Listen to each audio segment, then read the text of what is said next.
अजित पवार यांच्या जाण्यानंतर महाराष्ट्र सुन्न आहे आणि अजित पवार यांच्यासोबत ज्या माणसांनी काम केलं, ज्यांनी अजित पवार यांना जवळून पाहिलं, त्यांचं व्यक्तिमत्व, काम करण्याची पद्धत आणि त्यांची दूरदृष्टी ज्यांनी अतिशय जवळून पाहिलेली आहे, अशा वेगवेगळ्या मान्यवरांशी आपण बोलतोय, जाणून घेतोय अजित पवार यांच्याबद्दल। आणि आज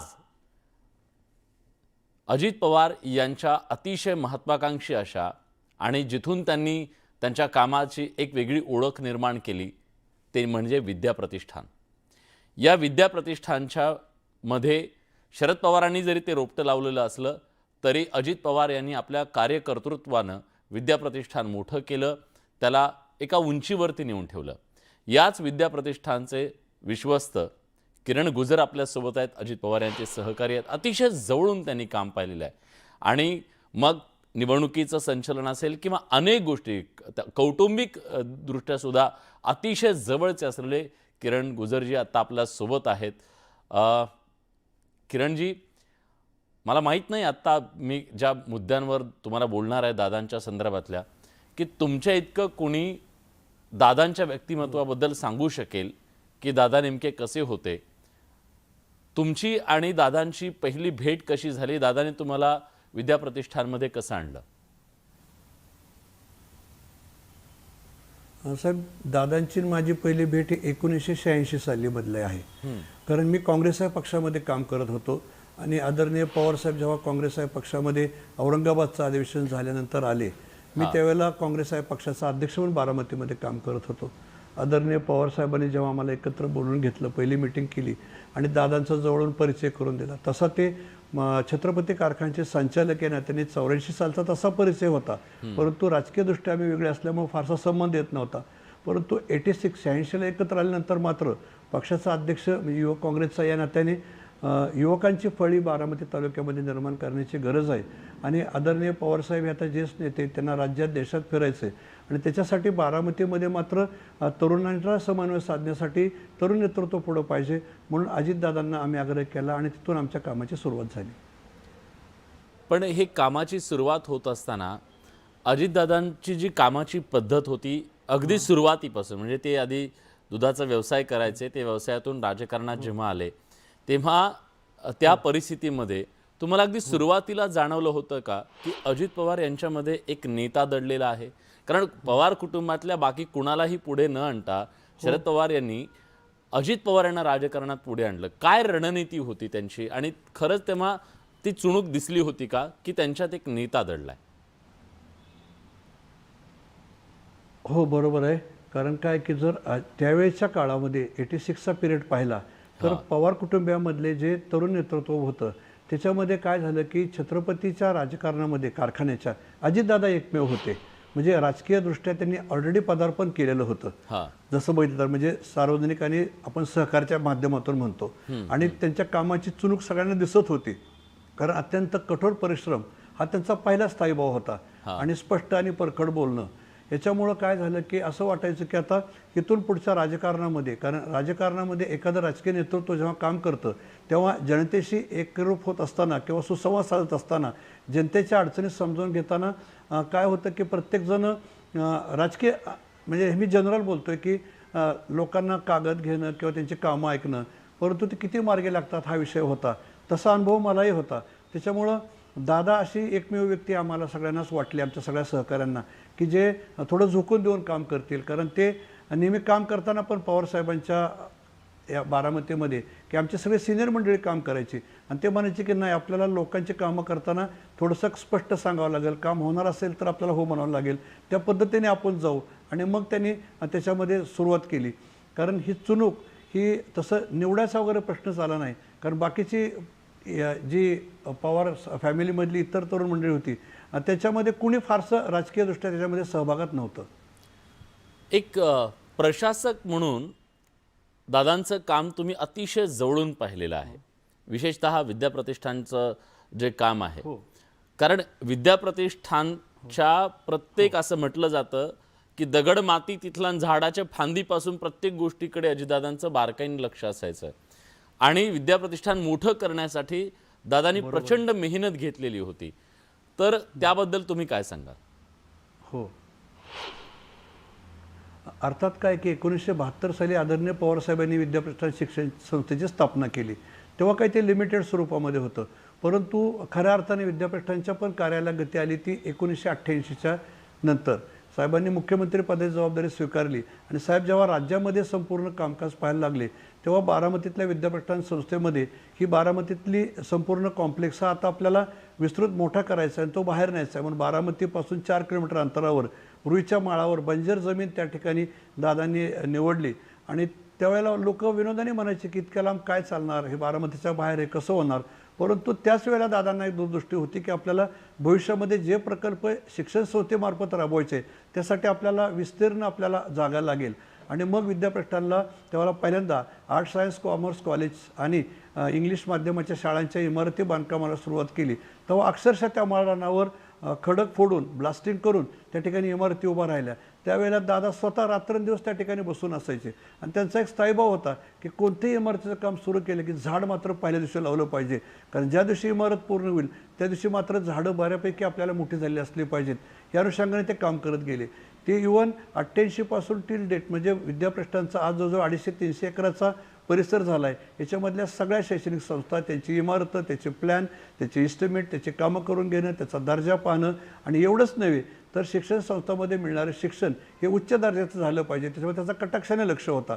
प्रत्येक वेळेला बारामतीमध्ये आले की विद्यापीठांवर चक्कर मारल्याशिवाय त्यांना कधी करमत नव्हतं, कारण त्याच्यामध्ये स्वच्छता, झाडाचं त्याच्याप्रमाणे नियोजन, प्रत्येक वेळेला टापटीप आणि ते फीडबॅक घ्यायचे समाजामधून की शिक्षणाचं कसं चाललं आहे, मुलाला शिक्षण बरोबर मिळतं आहे का, आणि तो फीडबॅक घेऊन तो साधारणपणे सर्व ट्रस्टींपुढे मांडायचे.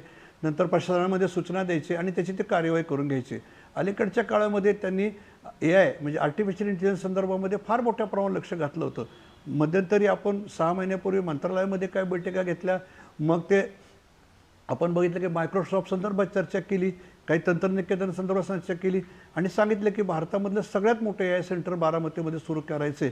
आणि त्यांनी आता ती विद्यापीठांच्या कॅम्पसमधली शेवटची इमारत म्हणजे ते चालेल की जी दादांच्या देखरेखीखाली आत्ता पूर्ण झाली. इमारतींचा उल्लेख निघाला म्हणून एक मुद्दा सांगायला हवा की पायाभरणी केल्यापासून ती इमारत पूर्ण होईपर्यंत म्हणजे केवळ पायाला जाऊन तिथं नारळ फोडणं एवढं नाही, तर इमारत पूर्ण ती फीत कापेपर्यंत अनेक वेळा ते त्या बांधकामाचं स्ट्रक्चर ऑडिट करायचे. हो हो, म्हणजे इतकं बारकाईनं त्यांचं लक्ष असायचं. म्हणजे इमारतीचा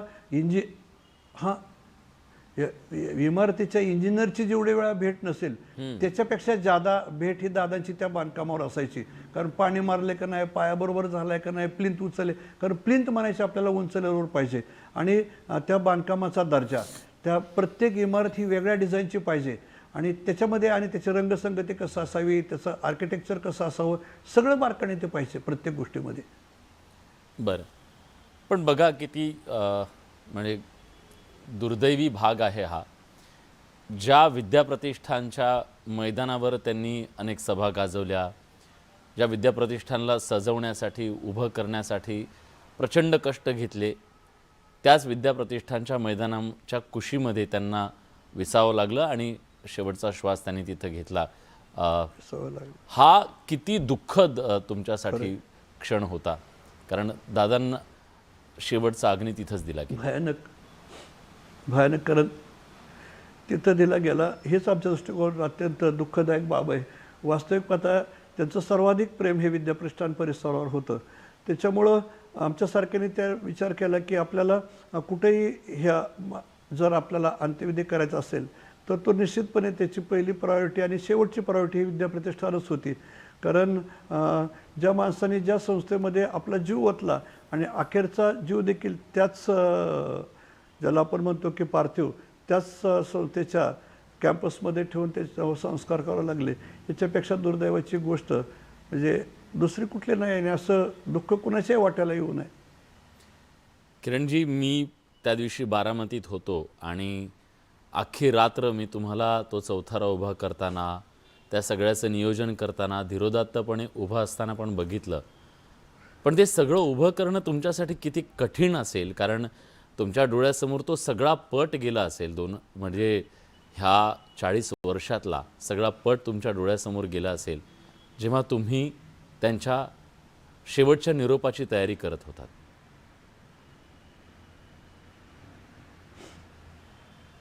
अत्यंत डोंगराएवढं दुःख होतं. परंतु काय झालं की दादांना अत्यंत नीटनेटकेपणाची सवय होती. त्यांच्यावर कुठलाही प्रसंग ओढवला तरी म्हणायचे की नाही, हा कार्यक्रम आपला व्यवस्थित झाला पाहिजे, ह्याचं आपल्याला नीटनेटकं झालं पाहिजे. मग तो कोणताही छोट्यातला छोटा कार्यक्रम असू द्यात, अगर पंतप्रधान राष्ट्रपतींची बारामती भेट असू द्यात, नीटनेटकेपणा. त्याच्यामुळं आणि त्या प्रत्येक बाबीमध्ये मी सहभागी होतो. कारण आम्ही रात्रंदिवस बसायचो, सूचना करायचे आणि त्यांना एक खात्री होती की मी किरणवर जबाबदारी सोपवली तर ते नीट झालेलंच असेल. ते पण होते, परंतु काय काय वेळेला जेव्हा वेळ देता येत नसेल तेव्हा ते खात्री करायचे की नाही, तो बघतोय मला तर नीट झालं असेल. त्यामुळे मला त्या दिवशी असं वाटायचं की हे दादांच्या मनामध्ये जे होतं तितकंच नीटनेटकेपणाने झालं पाहिजे. आज ते बघाय नसले तरी त्यांचा आत्मावर्ण बघतोय की नाही, माझ्या सहकार्याने माझी कुठे कसर ठेवली नाही की हे सगळं नीटनेटकेपणाने करण्यामध्ये. आणि त्याच्यामुळंच ते त्या दिवशीचं नियोजन करताना म्हणजे वाईट वाटत होतं, परंतु पर्यायही नव्हता. परंतु मनावर दगड ठेवून थोडंसं मुरड घालून तेवढी संयमानं, कारण दादांनी अनेक वेळेला संयम बाळगला बऱ्या वाईट प्रसंगामध्ये, तर तसा संयम राखणं ही त्यांची शिकवण होती. मग तो राखून मनाला मुरड घालून ते सगळं त्या ठिकाणी नियोजन करावं लागलं. हे आमचं दुर्दैव आहे. असं कळतंय की त्याच विद्याप्रतिष्ठानच्या परिसरामध्ये दादांचं एक स्मारक करण्याचा सुद्धा तुमचा विचार आहे. शरद पवार यांच्यासोबत तुमची चर्चा झाल्याचं कळतंय. काय आहे ते? साहेबांनी त्या दिवशी सांगितलं की याच्यामध्ये म्हणजे दादांचं फार योगदान मोठं आहे. आपल्याला जर खरंच कुठं करायचं असेल तर इथंच करायचं आहे आणि ती सर्वात पहिल्यांदा साहेबांची संकल्पना आहे. आणि मग नंतर आता परवा पण बारामतीवरून साहेब निघून जाताना मला सकाळी फोन आला. मी विद्यापीठांच्या कॅम्पसमध्ये गेलो, साहेब तिथं आले, काकी होत्या आणि फक्त गाडी उभा केली. ज्या ठिकाणी अंत्यविधी झाला त्या चौथऱ्याकडे फक्त एकटक काही थोडा वेळ बघत दोघंही असे राहिले की त्यांच्या भावना, डोळ्यातले भाव सगळे सांगून गेले आणि फक्त म्हणाले की मी आता परत येईल पुढच्या विधीच्या अगोदर आणि मग सगळे विश्वस्त परिवारातले लोक एकत्र बसून आपण चर्चा करूया की आपल्याला नेमकं या परिसरामध्ये अगर कुठं काय असं नियोजन करायचं आहे आणि ते चांगलं करण्यासंदर्भात सगळ्यांनी एकत्रपणे निर्णय घेऊया. किरणजी, या महाराष्ट्रानं शरद पवार यांना धीरोदात्तपणे अनेक संकटात उभं राहताना बघितलंय. पण कदाचित त्यांनी म्हणजे त्यांचा तो स्वभावही नाही आणि राजकीय नेत्यांना ती तशी परवानगी पण नसते की जगात आपलं दुःख व्यक्त करण्याच्या संदर्भातली. पण तुम्ही कुटुंबातले अतिशय जवळचे आहेत म्हणून मी हा प्रश्न विचारतोय. कारण आतापर्यंत कुटुंबातल्या कुठल्याही व्यक्तीची अशी मुलाखत घेण्याची संधी आम्हाला मिळाली नाही.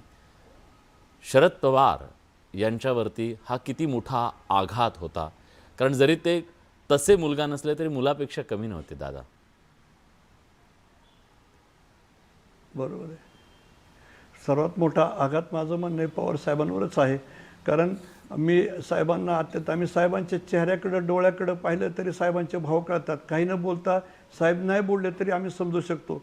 परंतु साहेबांना अशा अवस्थेमध्ये पाहिलं, कारण मी दादांना राजकारणात येताना पवार साहेब काय म्हणायचे, त्यानंतर दादांचं काम बारकाईने पाहताना साहेब कुठले निर्णय घ्यायचे आणि मग जबाबदारी देताना मात्र दादांवरचा त्यांचा आत्मविश्वास एवढा वाढला होता की नाही, अजित जे करेल ते अत्यंत चोख आणि नेटकेपणाने करेल, हा विश्वास साहेबांचा होता.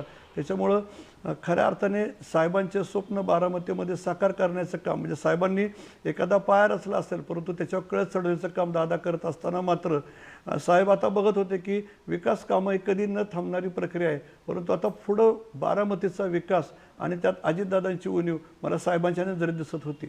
मी त्याच मुद्द्यावर येणार होतो. आत्ता बारामतीत जेव्हा फिरत होतो, लोकांशी बोलत होतो, तेव्हा बारामतीकरांच्या समोर एक प्रचंड अंधार आहे आजही की आपलं कसं होणार, बारामतीचं कसं होणार. एक बारामतीकर म्हणून जो रुबाब आत्तापर्यंत राहिलेला आहे त्याचं काय होणार, तिथल्या जमिनी, ती उद्योग, ह्या सगळ्यांच्या मनात एक चिंतेची भावना आहे. तुम्हाला काय सांगाल की बारामतीकरांच्या मनात किती मोठी एक पोकळी दादा निर्माण करून गेलेत? अजून सर बारामतीकर सावरलेच नाही. कारण दादांनी जे नियोजन गेल्या म्हणजे आजचा विकास दिसतो हे फक्त आजचा 2-5 वर्षातला नाही आहे. त्याच्यामागे गेल्या 25-30 वर्षांचं नियोजन फॉरकास्टिंग त्यांचं आहे की आपल्याला काय करायचं आणि प्रत्येक वेळा ते भेटले की म्हणायचे आता हे काम झालं, आता पुढचा हा प्रोजेक्ट घ्यायचा आहे, आता आपल्याला कॅन्सर हॉस्पिटल घ्यायचं आहे, आता आपल्याला नर्सिंग हॉस्पिटल घ्यायचं आहे, आता नवीन स्टेडियम उभा करायचं आहे, आता बारामतीचे आणखीन पाणी पुरवठा स्टॉक आपल्याला वाढवायचा आहे. सातत्याने आलं की बारामतीन पुढचं काम, बारामतीन पुढचं काम एवढंच. आणि बारामतीकरांनी जी जुनी बारामती पाहिली 4.64 किलोमीटर चौरस परिसरातली, 100 चौरस किलोमीटर परिसरातली एका टायमाला विकसित होताना बारामती जास्त गतीने पाहिली. आणि बारामतीकर आता हातबल झालेत की पुढं काय व्हायचं निश्चितपणे पुनश्च दुसरा अजितदादा होणे नाही. विकास कामं साहेब होत राहतील, परंतु ती दृष्टी असणारा नेता मात्र आता आम्हाला लाभणार नाही. मी थोडंसं कौटुंबिक पातळीवर सुद्धा मला तुमच्याकडून काही गोष्टी जाणून घ्यायच्यात. या कुटुंबातला दुवा तुम्ही होतात. कुटुंबात राजकीय मतभेद झाले का तर झाले, ते उभ्या महाराष्ट्रानं पाहिले. पण त्याच्या पलीकडे कुटुंब म्हणून हे कायम एका बंधानं बांधलेले आपल्याला पाहायला मिळत होते सगळे कुटुंबीय, पवार कुटुंबीय. आज या सगळ्या कुटुंबाला पुन्हा एकत्र कुटुंब म्हणून म्हणतो मी एकत्र येण्याच्यासाठी अजितदादा सातत्यानं गेल्या काही दिवसात प्रयत्न करताना आम्हाला दिसलेले होते. मग भले काही त्यांचे राग मतभेद असतील, पण ते सगळं सोडून कुटुंब म्हणून एकत्र यावं यासाठी त्यांचे प्रयत्न आम्हाला दिसत होते. काय मनात होतं त्यांच्या? हो, त्यांच्या मनात एक अलीकडच्या काळात खंत होती. मला माहीत नाही की ते असं निर्वानिर्वीची भाषा अलीकडे का बोलायला लागली. कारण प्रत्येक वेळेला कुठंतरी मन डिस्टर्ब झालं की मला कुठंतरी घेऊन जा. कारण त्यांनी फार कमी माणसाकडं आपली मनं मोकळी केली आणि म्हणायला लागले की किरण मला आता ह्या सगळ्या गोष्टी नकोशा वाटतात. साहेबांना माझ्यामुळं दुःख झालं, मला पाहत नाही अलीकडच्या काळामध्ये. साहेबांचं एकंदर वय पाहता, सध्याची राजकीय परिस्थिती पाहता आता आपण सगळ्यांनी एक झालं पाहिजे. कौटुंबिकदृष्ट्या सगळे पवार फॅमिली एक होती, एक आहे आणि एक राहील. परंतु दादांच्या बाबतीतला जो ब्लेम होता तो दादांना पुसून काढायचा होता की नाही, मी आता शेवटी साहेबांबरोबर आलो आहे आणि राजकीयदृष्ट्या तो त्यांना दाखवून द्यायचा होता महाराष्ट्राला, ही त्यांची इच्छा होती. इव्हन आम्ही हे पण बघितलं की पवार जरी समजा त्याने राजकीय निर्णय वेगळा घेतला असला तरी ती जी कटुता आहे इतर पक्षांमध्ये जेव्हा ती दिसते, ती कटुता राष्ट्रवादी काँग्रेसमध्ये ती दिसलेली नव्हती. म्हणजे पवार साहेबांच्या मनातली ती जी भावना आहे दादांच्या बद्दलची ती काय होती शेवटपर्यंत? हो, कारण त्या टेबलवर आम्ही बघतोय त्या दृश्यांमध्ये प्रेमाचीच भावना होती. हम्म. हो हो, कायम. कारण साहेबांनी म्हणजे दादा नेहमी म्हणायचे की माझ्या आईवडिलांनंतर मला काकीने साहेबांनी मुलगा मानलं, मुलासारखं किमान मुलापेक्षा जास्त प्रेम माझ्यावर केलं. त्याच्यामुळे की त्यांना दुःख होईल, दादांना साहेबांना कुठलाही त्रास झालेला सहन होत नव्हतं. प्रत्येक वेळा ते व्यतीत व्हायचे की माझ्यामुळं हे झालं, माझ्यामुळं असं होतंय किंवा हे लोकांनी त्रास दिल्यानंतर असं होतंय आणि त्याचे शेवटी परिणाम मला त्यांना सहन होत नव्हते. म्हणून ते म्हणायचे की नाही, आता मात्र साहेबांना मला आता किमान समाधानाने राहिलेलं तरी पाहायचं आहे म्हणून. गेल्या काही दिवसात सातत्याने ह्या चर्चा सुरू आहेत, तुमच्याही कानावर त्या आल्या असतील आणि पडद्यामागे सुद्धा घडलेल्या सगळ्या घटनांचे घडामोडींचे तुम्ही साक्षीदार आहात. तुम्हाला वाटतं कुटुंब म्हणून आणि राजकीय दृष्ट्या सुद्धा हे दोन पक्ष पुढच्या काळात एकत्र येऊ शकतात की आता ती शक्यता मावळली आहे दादांच्या येऊ शकतात जाण्यानंतर? आणि यावं अशी बारामतीकरांची अपेक्षा आहे. बारामतीकरांची अपेक्षा आहे. आणि आज दादा हयात असतानाच आम्ही अनेक वेळेला भावना बोलून दाखवल्या की सगळ्यांनी आता एक झालं पाहिजे, एक आलं पाहिजे. आणि त्याच्या अनुषंगाने सर्वात महत्त्वाचं म्हणजे त्यांचीच आता इच्छा झाली होती की आपल्याला एक व्हायचं आहे म्हणून. कुणी काही म्हटलं नाकारलं तरी. म्हणजे दादा तुमच्याकडे ती भावना व्यक्त करून दाखवायचे किंवा ती चूक सुधारायची आता म्हणून? हे आता अगोदर 21 तारखेला आम्ही एकत्र बसलो, एकत्र जेवलो, तेव्हा बोलले. 22 तारखेला आम्ही बरोबर होतो. त्यानंतर 23 तारखेला विद्यापीठांवर परत चक्कर मारून मग नंतर निघून गेले त्या ठिकाणी. आणि मात्र 100% की त्यांच्या मनामध्ये होतं की नाही, आता हे करूया, सगळं थांबूया बाकीच्या गोष्टी. बरं, खूप खूप धन्यवाद तुमचे न्यूज 18 मराठीशी तुम्ही बोललात त्याबद्दल. किरण भाऊ, आज पवार कुटुंबाच्या अतिशय जवळ तुम्ही, विश्वासू तुम्ही. खरं तर तुम्हाला सहकारी म्हणणं थोडं वेगळं ठरेल. तुम्ही कुटुंबाचा एक भागच आहात आणि अशा परिस्थितीमध्ये दुःखाच्या प्रसंगी सुद्धा आमच्या विनंतीला मान देऊन तुम्ही इथं आलात, आपल्या भावना व्यक्त केलात इतक्या दुःखाच्या काळातसुद्धा. त्याबद्दल मी मनापासून माझ्या न्यूज 18 मराठी या चॅनलच्या वतीनं खूप खूप आभार व्यक्त करतो आणि दादांचं स्वप्न साकार करण्यासाठी तुम्ही सगळेजण पुन्हा त्या जोमानं कामाला लागावेत या सदिच्छा. धन्यवाद.